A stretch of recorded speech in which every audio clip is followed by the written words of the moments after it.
Guys, dito kami noon nakabahay. Kasama ko kapatid ko, dinalaw namin sa matagal na panahon. Ang natirang nyug ay dalawa na lang. Ayan, ginawa ng pasugaan ng kalabaw. Ito yung lupa namin noon hanggang ngayon.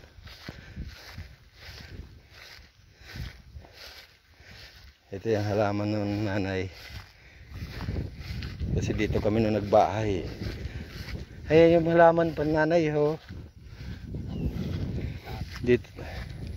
Tanda ko talaga dito tayo nung nagbahay.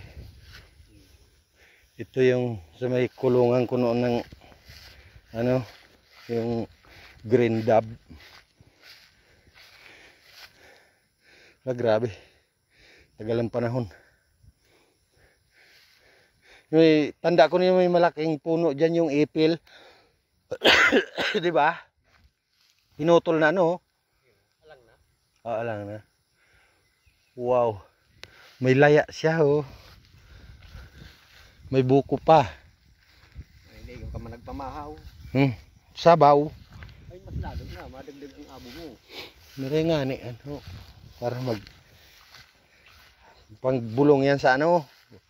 Dapat talaga dahil ka magkakan sa ano na sa kidney.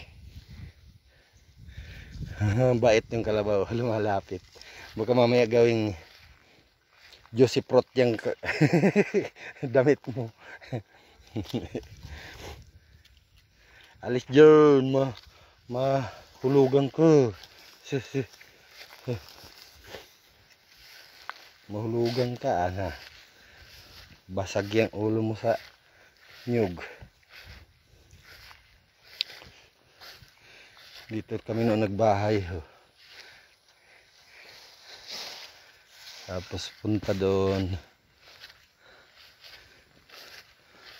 Diyan. Ito yung tinataniman namin noon. Mga kamuting kahoy, kamuti. Malinis pa naman, pwede pa naman.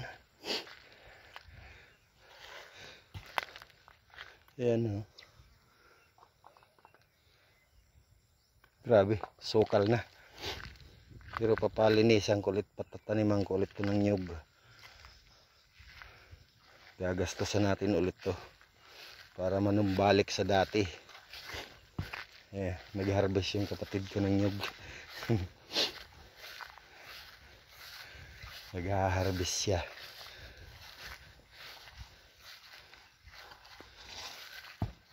Mababa pa siya.